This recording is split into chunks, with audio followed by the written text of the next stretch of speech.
বড় ভাই। হ্যাঁ ভাই। ভাই 200 টাকার ইলিশ দেন তো ভাই। ভাই ইলিশের কেজি 600 টাকা, আমরা 200 টাকার ইলিশ মাছ কমিয়ে দিন। ভাই আমার কাছে আছে 200 টাকা ভাই, 200 টাকার ইলিশ দেওয়া যায় না? 200 টাকা তো একটু পাইবেন না, এক পিস ইলিশের দাম 200 টাকা পুরো পড়ে যায়। আপনি কেজি কত বিক্রি করতেছেন একটু বলেন তো? কেজি 700 টাকা। কেজি 700 টাকা, কয়টা কেজি হবে?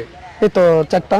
4টা কেজি হবে। এগুলো কি একদম চাঁদপুরের ইলিশ? একটা চাঁদপুর ইলিশ, দেখেন আপনার চোখ কেমন কালো, চোখ দেখছেন? আচ্ছা আচ্ছা, এখন আমি তাহলে 200 টাকায় পাই কয়টা ভাই?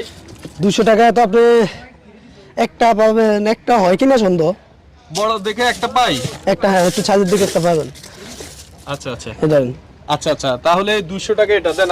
আসলে আমার কাছে আছেই 200 টাকা, তাহলে আমাকে এটা একটু পলিটিনো করে দেন ভাই। মাঝে মাঝে কি এই যে 200 টাকা 100 টাকা 300 টাকা ইলিশ বিক্রি করেন যাদের কাছে টাকা থাকে না আর কি? যার কাছে না থাকে তাকে আমি দিতে পারবো, সমস্যা নেই। এই যে কথাটা বলছেন, টাকাটা হাতে রান, এই যে আপনার যে মন মানসিকতা, এটাই আসলে অনেক কিছু। আর আসলে সবার কাছে তো ভাই টাকা থাকে না।